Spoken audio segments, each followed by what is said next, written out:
I'm a deputy sheriff near Shired Island in Dixie. After sunrise, nobody admits hearing the knocking. If you've ever worked a place where help is measured in hours instead of minutes, you already know this feeling. That pause before you answer a sound. The way daylight doesn't always mean safety. Some of you listening live near water. Some of you live near forests. Some of you live where roads end and explanations thin out. So here's the question I'll leave you with before this begins. If something knocked on your door after sunrise, and everyone else swore they didn't hear it, would you still open it? If you're still listening, you already know the answer. My name is Kline. I am a deputy sheriff with the Dixie County Sheriff's Office. I've worn this badge for 17 years. My jurisdiction includes the Shired Island Causeway, the marsh roads that don't show up on GPS, and a stretch of tidal wilderness most people think is empty because nothing lives there year-round. They are wrong. Shired Island sits low and flat, about 3 miles off the mainland depending on the tide. Saltgrass, mangroves, one broken lighthouse, no permanent residents anymore, just a research dock, a decommissioned weather station, and the kind of quiet that makes radios crackle even when nobody's talking. We don't patrol it the way people imagine. We rotate presence. We log sunrise and sunset conditions. And we follow rules that aren't written down anywhere official. I didn't learn those rules at the academy. I learned them after my first body recovery. That was in 2011. The missing man's name was Michael Rourke. 4 to 6. Local contractor. Last seen driving out to the island at 5:12 a.m. to check storm damage on a private dock he used to maintain. The rule he broke was simple. You do not respond to sounds on Shired Island after sunrise. He did. They found him face down near the dock ramp, boots still dry, like he never stepped into the water. No defensive wounds, no signs of a struggle. His radio was off. His phone was in his pocket, battery intact, with one outgoing call placed at 6:03 a.m. The call connected. There was no audio. We logged it as an accident. We always do. I was the one who zipped the bag. I was the one who heard the knocking for the first time. 15 minutes later, coming from the underside of the dock. I didn't answer it. That's why I'm still here. Shired Island isn't big, but it feels bigger when you're alone. The horizon curves wrong. Sound travels too far. You can hear mainland traffic some mornings and nothing at all on others. The tides don't just rise and fall. They hesitate. There are no warning signs posted. No fences. No official closures. Just rules passed hand to hand, shift to shift, like contraband. Rule 1. After sunrise, no one admits hearing the knocking. Rule 2.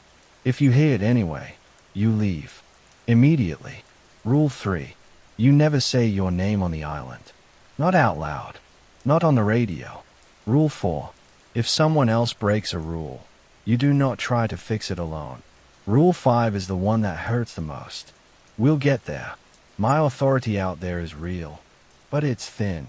Backup is tide dependent. Helicopters won't land on the island unless there's a confirmed fire or medical emergency. And we never confirm those unless we're already sure it's human. Most of the time, nothing happens. Until it does. The knocking doesn't sound like a hand. It's not rhythmic. It's not impatient. It's deliberate. 3 contacts. Pause. 2 contacts. Long pause. Always from below. Under docks. Under stays. Under boats pulled too high for the tide. Never from doors. That matters. In 2014, we lost Deputy Elena Cruz. 12 years on the job. One of the best water navigators I've ever known. She broke Rule 4. A kayaker went missing overnight. Teen kid. Local. Parents screaming. Media sniffing around. Elena volunteered to do a sunrise sweep alone before command could shut it down. She radioed in at 6:21 a.m. Calm. Professional. Said she heard structural noise under the old research pier. Dispatch asked her to clarify. She said, "It's knocking." That was the mistake. Her body was never recovered. Her kayak was found tied to the pier with a knot she never used. After that, the rules got tighter. Not written. Not spoken in meetings. Just understood. The thing on Shired Island doesn't chase. It doesn't lure with voices. It doesn't pretend to be human. It waits for acknowledgement. That's its limitation. It cannot cross into your space unless you respond to it as something real. That response can be words. It can be action. It can be duty. That's how it gets us. Last year, the county reassigned my niece, Lila, to seasonal environmental monitoring. She was 23. Smart, careful, proud of her clearance badge. She didn't know the rules yet. Not the real ones. Her first solo assignment put her on Shired Island for a week of tide data collection. I tried to get her rotated out. Command denied it. Budget. Staffing. Paperwork. On her third morning, at 6:14 a.m., she texted me one word. Knocking. I didn't reply. That's Rule 5. You do not answer family faster than protocol allows. I got to the island 42 minutes later. Sunrise already high. The marsh loud with birds like nothing was wrong. Her equipment was packed. Her tent was zipped. Her notebook was open to a page with my name written halfway down, then scratched out so hard the paper tore. There was no body. We marked it as a presumed drowning. At her memorial, her mother asked me why I didn't answer the text. I told her the truth that wouldn't sound like one, because if I had, I would have gone looking. The knocking still happens, after sunrise, and nobody admits hearing it. The first official report I wrote after Lila vanished was 6 pages long and said almost nothing. Weather conditions, tide tables, equipment inventory, probable cause. I avoided verbs that implied intention. I avoided anything that suggested response. That's how you survive the paperwork side of this job. Unofficially, the rules changed again after that week. Not countrywide, just among the deputies who actually set foot on the island. We started rotating in pairs no matter how minor the task. We delayed sunrise entries when we could justify it. And we stopped using radios between 5:45 and 7:30 a.m. unless someone was bleeding. That last one wasn't written anywhere. It didn't need to be. Sound carries differently at dawn out there. Radios echo. Voices stretch. If you speak long enough, the island starts answering back in ways dispatch can't hear. I stayed away for 3 months after Lila. I told myself I was following procedure. Mental health leave. Administrative reassignment. Desk duty that smelled like toner and old coffee. The truth was simpler. I was afraid that if I went back, I'd respond. Not to the knocking. To something worse. The first time I returned, it wasn't for patrol. It was for training. 2 new deputies. Fresh transfers from inland counties. Both competent. Both unaware. That's always the danger window. We went out at noon. Clear sky. Low tide. Everything looked harmless. Mangroves buzzing. Sun high enough to flatten shadows. That's when the island feels safest. I started with the practical rules. The ones you can say out loud.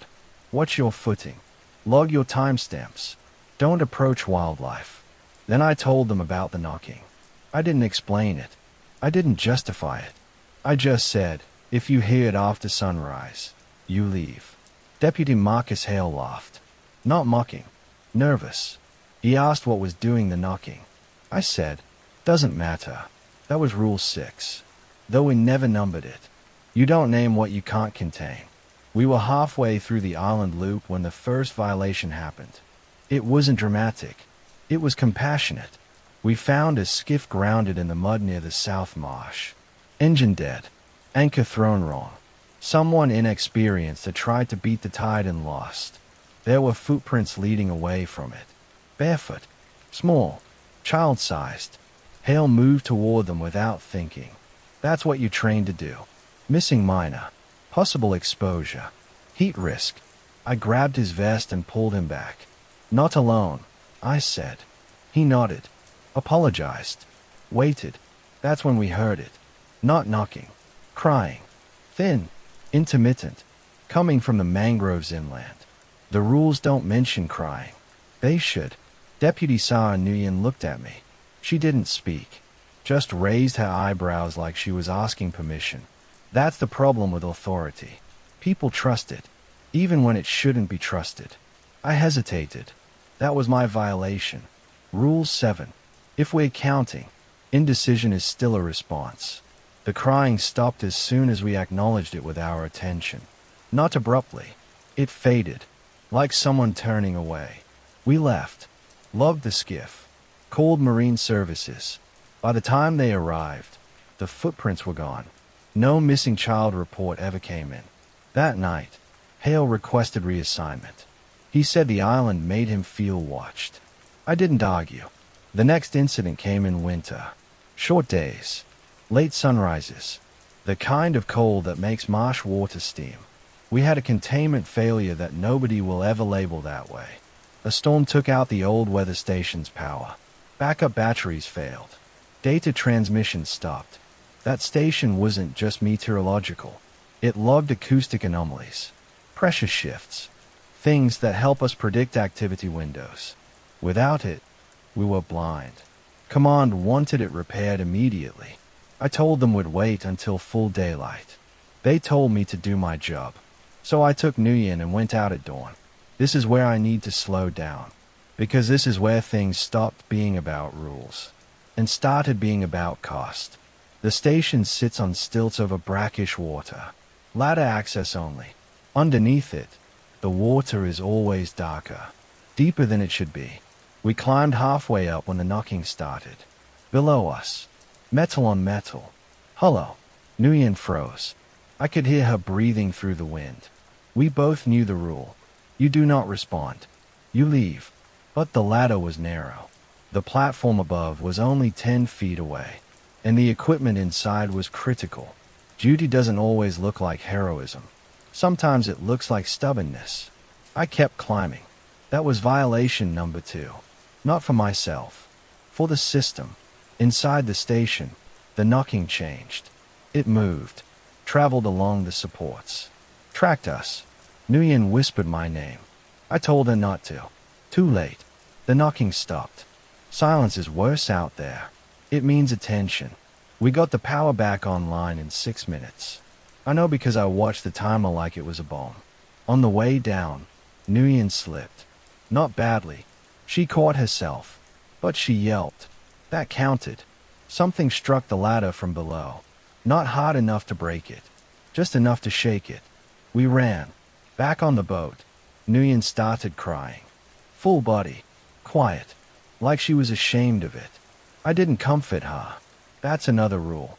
You don't reinforce the island's success by responding emotionally while you're still in its reach. 2 weeks later, Nguyen transferred out. She said she couldn't sleep anymore. Said she heard knocking in her apartment walls at sunrise. That happens sometimes. It doesn't mean the entity followed her. It means the damage did. The next loss was worse. Because it was predictable. A volunteer search and rescue group ignored our advisories. They went out to Shired Island after a kayaker went missing. They meant well. Always do. 3 of them didn't come back. 1 did. His name was Peter Lawson. 58. Retired firefighter. Calm. Methodical. He was found sitting on the causeway at noon. Hands folded. Staring at the island. He told us they heard knocking under their boat while they were searching the mangroves. He said it sounded like someone trapped. They tied up. Split into pairs. He said the knocking followed them. When I asked him why he responded, he looked at me like I was slow. Because someone needed help, he said. He never went near water again after that. The island learned something that day. Compassion works. It doesn't need voices. It doesn't need names. Just duty. We started seeing patterns after that. Increased activity when search operations were active. Reduced when we delayed response times. The entity adjusted. Adaptive. Ancient doesn't mean stupid. It started knocking closer to human structures. Boats. Piers. Storage sheds. Places where responding felt justified. We added another rule. Rule 8. If it sounds reasonable, it isn't. That rule is incomplete. Because sometimes, it sounds like someone you love. The first time that happened to me, it almost worked. I was alone on the island at dawn doing a perimeter check. Authorized. Loved. Controlled. I heard my sister's laugh under the dock. Not her voice. Her laugh. That distinction matters. The entity cannot lie directly. It can't create new sounds. It reuses memory. I knew that. I still took a step toward the edge. I stopped because I remembered Lila's notebook. My name scratched out. Names matter. That's another limitation. It needs them. Spoken. Written. Acknowledged. I backed away. The laugh stopped. Something knocked once. Hard. Like anger. That night, I burned the only notebook I ever brought to the island. By spring, enforcement fatigue set in. Command stopped pushing repairs. Media stopped asking questions. Budget cycles moved on. That's how normalization happens. You don't defeat something like this. You learn to live smaller around it. The last incident before everything changed involved a school group. Unauthorized. Of course. A teacher thought the island was abandoned. A good place for a nature walk. Sunrise trip to beat the heat. I got the call at 6:07 a.m. Knocking was already happening when I arrived. Under the bus. Children were crying. This is where the rules fail.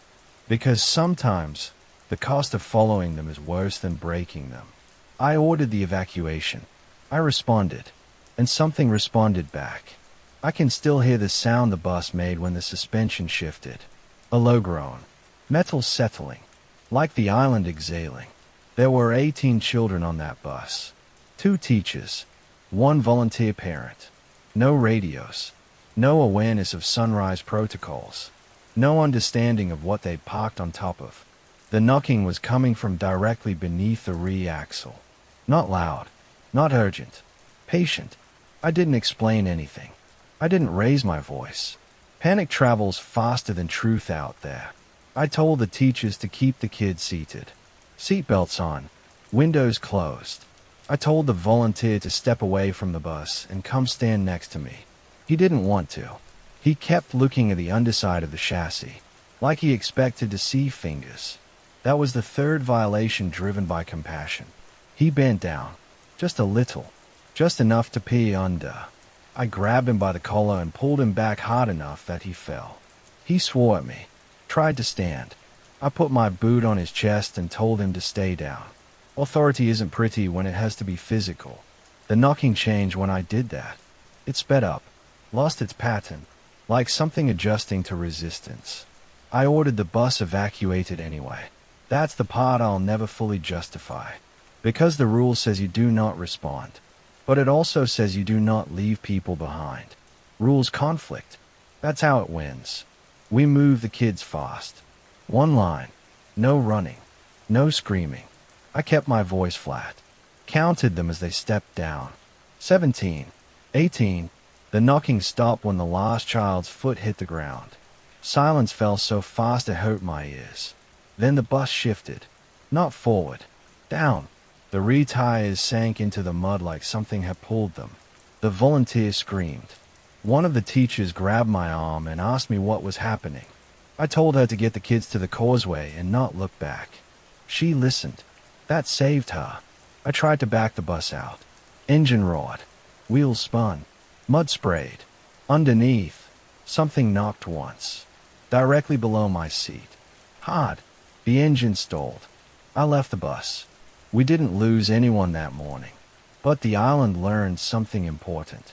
It learned that if you put enough lies on top of it, someone will break the rules. After that, activity increased. Not immediately. Gradually. Like pressure building. The knocking started happening closer to full daylight. Later sunrises. Earlier sunsets. The window widened. We loved it. Quietly. The weather station data showed shifts we couldn't explain. Acoustic patterns repeating at irregular intervals. Always below human structures. Always after some form of emotional engagement. The entity wasn't getting stronger. It was getting efficient. The next death was mine to own. His name was Caleb Monroe. 8 years old. Local. Wandered off during a family fishing trip on the mainland side of the causeway. Fell in. Drowned. Officially. Unofficially. His body washed up on Shired Island 2 days later. That shouldn't be possible. Tide patterns don't work that way. We recovered him just after sunrise. I heard knocking while I carried him. I kept walking. I didn't respond. That's the part that keeps me up. Because the knocking wasn't coming from below that time. It was coming from inside the body bag. That broke something in me. Not loudly. Quietly. Like a crack forming where you don't see it. I stopped going home after that. Started sleeping in my truck. Easier to leave when dawn came. I wasn't the only one changing. Hale called me one night. He transferred inland. Like I said he needed to ask me something. He asked if I ever heard knocking where it didn't belong. I asked him where he was. Apartment complex. 3rd floor. I told him not to answer it. He laughed. Nervous. Same as before. 2 weeks later, he was found dead in his shower. Slipped. Hit his head. Official. The walls were dented from the inside. Command started pushing back harder after that. Too many delays. Too many refusals. Too many procedural concerns. They sent an oversight team. That's always the beginning of the end. 3 people. Suits. Clean boots. No field experience. They wanted explanations. Documentation. Names. They asked me directly if I believed something supernatural was occurring. I said no. That was true. Belief implies choice. This was evidence. They wanted to interview residents. Fishermen. Locals. I told them not to go to the island. They went anyway. At sunrise. I wasn't there when it happened. I was held back by protocol. Chain of command. Liability. All 3 heard the knocking. One of them answered. He didn't touch anything. Didn't step anywhere dangerous. He just said, "Hello." That was enough. They never found his body. The other 2 were pulled out of the water by Coast Guard an hour later. Alive. Shaking. Silent. Neither of them speaks anymore. After that, the oversight team disbanded. The reports changed tone. Language softened. Incidents were reclassified. Resources were cut. Systemic failure doesn't announce itself. It just stopped showing up. We were told to manage with what we had. What we had were rules. Exhaustion. And an entity that had learned patience. It stopped knocking every day. That was worse. When it did knock, it chose moments that mattered. Funerals. Search briefings. Family reunions near the water. Always after sunrise. Always when responding felt necessary. I started hearing it without sound. Pressure in my chest.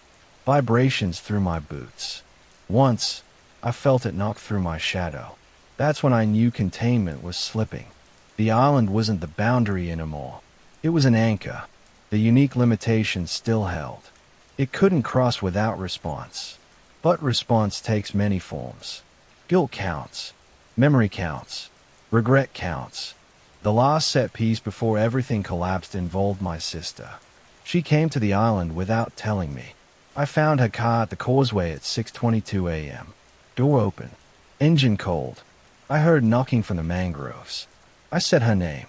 That was the worst violation of all. Saying her name felt like stepping off something solid and realizing there was no ground underneath. The knocking stopped immediately. That should have told me everything. I didn't run. I didn't shout again. I didn't draw my weapon. None of that matters out there. I followed the sound of my own mistake into the mangroves. The air was thick, wet, heavy with rotten salt. Sunlight filtered through in broken pieces, like it didn't want to commit. Every step sank just enough to make pulling free a conscious act. I kept expecting to see footprints. There were none. That's when I noticed something else. The mangroves had been trimmed. Not recently. Not cleanly. Branches snapped at shoulder height. Leaves stripped. A narrow corridor pushed through the undergrowth, leading inland toward the old research clearing. The island doesn't change itself like that. People do. Or something that learned from people. I followed the corridor. Each step felt like agreement. Halfway through, I heard breathing. Not ahead of me.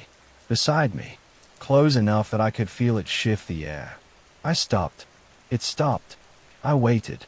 So did it. I didn't turn my head. That's another rule.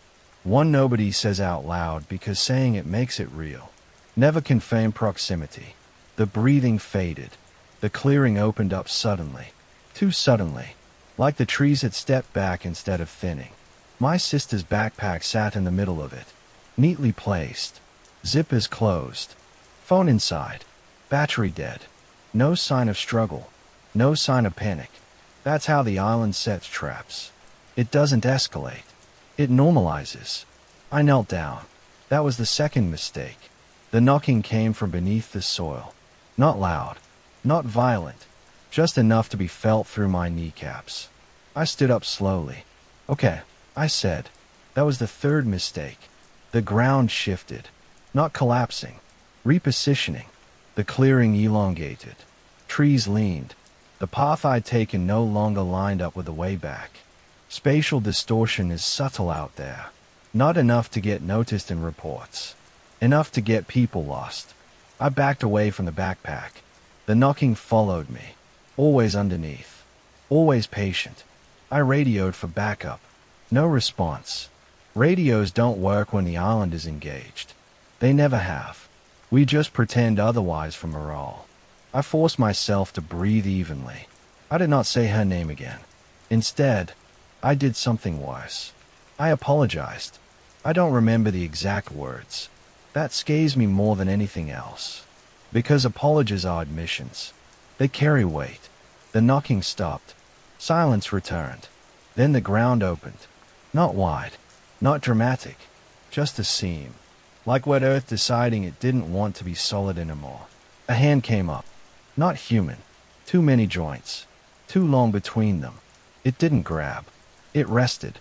Like it was testing temperature. I stumbled back. The hand withdrew. The ground closed. And something spoke. Not with a voice. With pressure. With memory. I felt my sister's presence behind my eyes. Not her face. Her expectation. The idea of her waiting for me to fix things like I always had when we were younger. That's how it bypasses resistance. It doesn't lie. It reframes. I turned and ran. I don't remember getting out of the mangroves. I remember tripping. I remember tearing my uniform. I remember the sound of knocking moving with me. Never closer. Never farther. When I reached the causeway, I didn't stop running until I hit asphalt. Only then did I throw up. We never found her body. Officially, she drowned. Unofficially, she answered something that felt like family. After that, I was removed from field duty. Not formally. They just stopped scheduling me. Command said I'd earned rest. Said I was compromised. Said I needed distance. They were right. Distance doesn't stop the island. It just changes how it reaches you. The next phase wasn't physical. It was administrative. Permits were issued. Environmental surveys approved. A private developer started pushing for ecotourism. Boardwalks. Sunrise kayak tours. Educational signage. I objected. Quietly at first. Then loudly. I was ignored. The rules were never official. That was always the flaw. You can't defend something that doesn't exist on paper.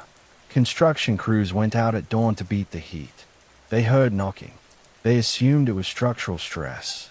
That's Rule 8 again. If it sounds reasonable, it isn't.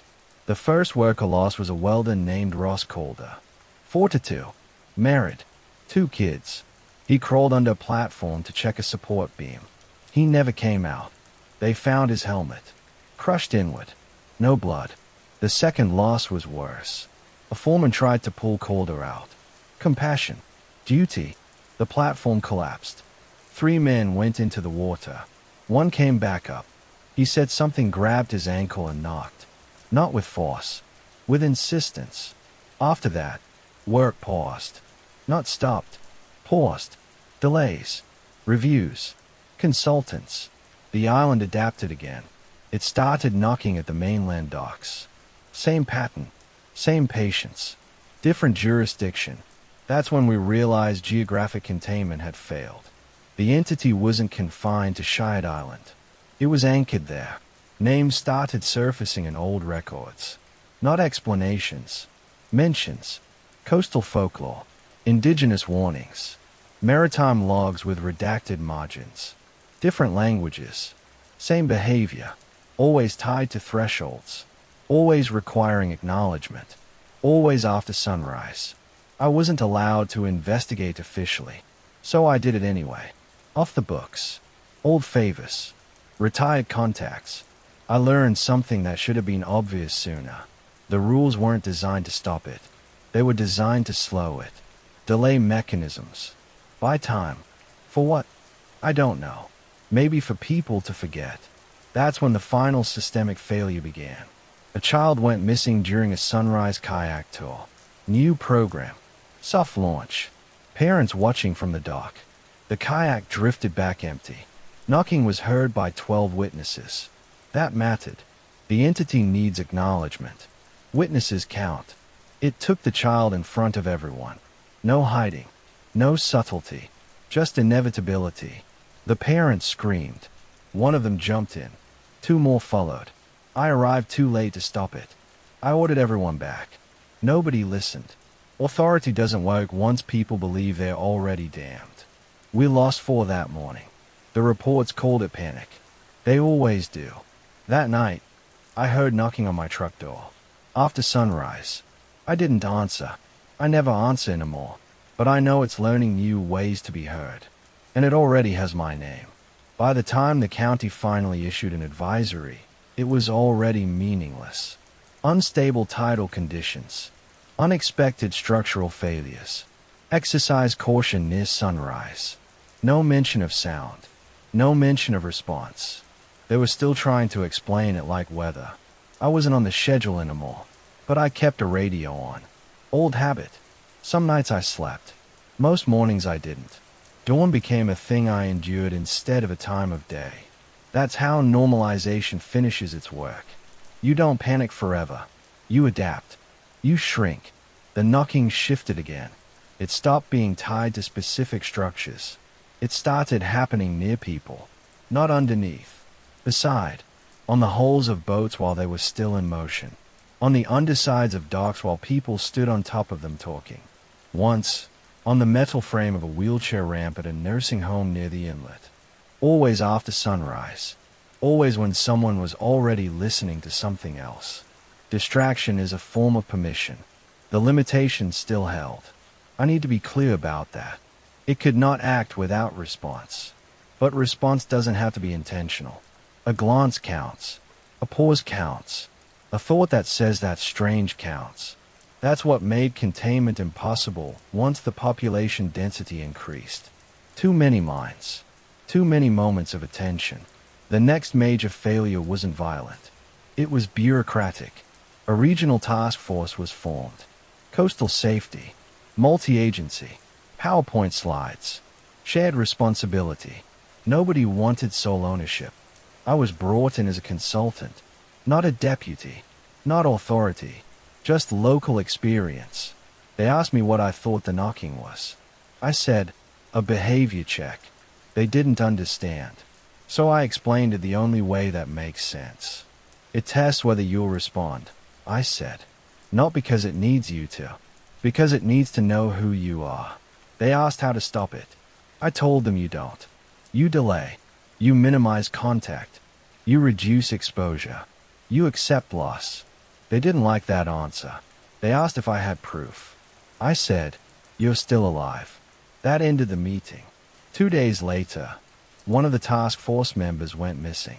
Early morning jog near the marina. Sunrise. Headphones in. Witnesses reported hearing knocking on the seawall. No one admitted responding. But someone always does. The entity escalated after that. Not in frequency. In precision. It stopped taking people who wandered. It started taking people who stayed. Lifeguards. Dock workers. Maintenance crews. People whose job it was to respond. Human duty is a vulnerability. I started mapping incidents on my own. Time. Location. Profession. Emotional state if known. Patterns emerged. It preferred those with routine. Those who believed showing up mattered. Those who would answer sound because ignoring it felt wrong. That's why authority figures are always the first line of containment. Not because we're brave, Because we're predictable. The most devastating violation came from within my own family. My brother-in-law, Evan.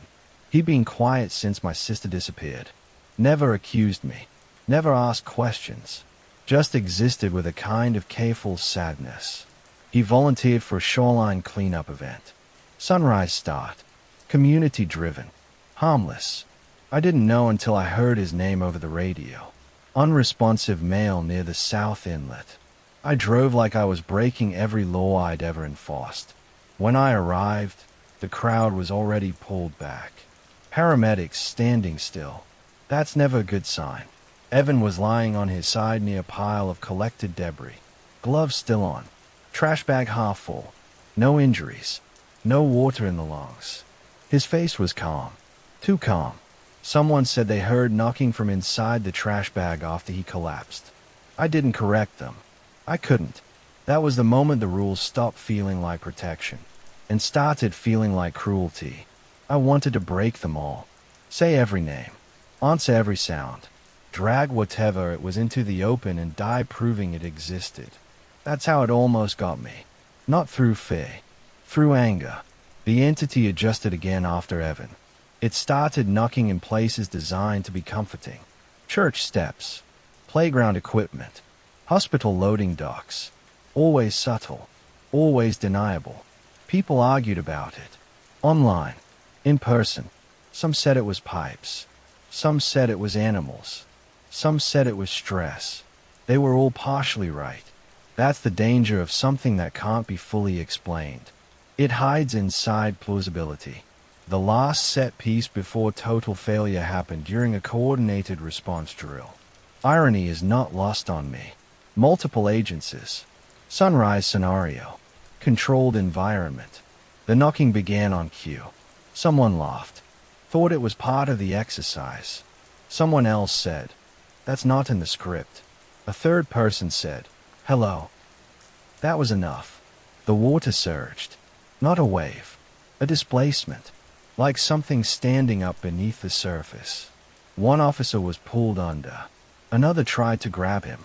A third followed. 3 lost. 1 recovered. He kept repeating the same sentence. It waited until we were ready. After that, the drills stopped. So did most enforcement. The island was unofficially abandoned again. Not because of danger, because of liability. That's the final stage. You don't lose to the threat. You lose to avoidance. Now, the knocking is rare. That's the worst sign. It means it doesn't need to test as often. It means it knows us better than we know ourselves. I hear it sometimes in places far from water. Under my floorboards. Inside my truck door. Once, in my chest when I woke up just after sunrise. I don't respond. I don't say names anymore. Not even in my head. I've cut myself off from almost everyone. Isolation isn't safety. It's delay. And delays are all we've ever had. The system is failing quietly now. No alarms. No announcements. Just fewer rules being followed. Fewer people remembering why they existed. And something patient enough to wait for the last one to be forgotten. There's a point where delay stops being strategy and becomes denial. I passed that point sometime last winter. I know because that's when the knocking stopped bothering me emotionally. Not because it stopped happening. Because it became expected. Predictable. Like a pain you learn to live around instead of treating. That's how the system finally broke. Not with a catastrophe. With acceptance. The official stance now is that Shired Island is environmentally unstable. No trespassing signs went up. No enforcement followed. The causeway gate is locked most days. Sometimes it isn't. Nobody checks consistently anymore. There are fewer patrols near the water. Fewer sunrise shifts. Fewer volunteers. On paper, incidents are down. In reality, exposure has shifted. The entity doesn't need crowds anymore. It doesn't need confusion or chaos. It learned something from us that took too long to understand. People will respond eventually. Not because they want to. Because they are tired. The last confirmed containment breach didn't make the news. It was a janitor at a county building inland. Early shift. Arrived at 6:10 a.m. Heard knocking inside a supply closet. Thought someone was locked in. He opened the door. Nothing violent happened. Not immediately. He finished his shift. Went home. Kissed his wife. Ate breakfast. At 7:03 a.m., he collapsed. Cause of death: cardiac event. There was mud under his fingernails. That's when I stopped pretending geography mattered. The island was never the threat. It was a classroom. I've gone back over everything since then. Every rule. Every loss. Every compromise. Looking for something we missed. There is one constant. The entity does not force entry. It does not attack without engagement. It does not pursue without acknowledgement. It waits. That's why it survived as long as it has. That's why it will outlast us. The unique limitation still applies. I know because I tested it in ways I'm not proud of. I heard knocking in my truck one morning. Sunrise just breaking over the horizon. Sound coming from the rear panel. Slow. Familiar. I didn't respond. I sat there for 40 minutes. Breathing shallow. Hands on the wheel. Letting it exist without acknowledgement. Eventually, it stopped. That's the truth nobody wants. Ignoring it works. But humans aren't built for that. We're built to help. To answer. To fix. That's what it feeds on. Not buddies. Behavior. I'm telling you this now because the informal networks are gone. The old deputies retired or transferred or died. The verbal rules aren't being passed anymore. New hires don't know what questions not to ask. Containment has failed not because the threat changed, but because the culture did. We stopped believing in things we couldn't document. And this thing thrives in the space between belief and action. I don't expect this to change anything. That's not why I'm speaking. I'm speaking because there will come a morning. Maybe already has. When you hear knocking after sunrise. It won't be dramatic. It won't be terrifying. It will sound reasonable. Structural noise. Pipes. Someone needing help. You will feel the pause before you decide whether to respond. That pause is the last line of defense. If you do nothing else, remember this. Do not answer sounds you cannot see. Do not speak names near thresholds. Do not assume daylight means safety. And if someone you love disappears after responding to something that felt harmless, do not go looking alone. The rules were never meant to save everyone. They were meant to slow the damage. I have broken them more than once. That's why I'm still here to tell you this. Instead of being remembered as an accident, I don't patrol anymore. I don't advise officially. I don't correct reports. All I do now is listen. And refuse. Because the knocking still happens. After sunrise. And one day soon. Someone will admit hearing it again. And when they do, the waiting will be over. This is my confession. This is the warning I was never authorized to give. If you hear it, don't answer.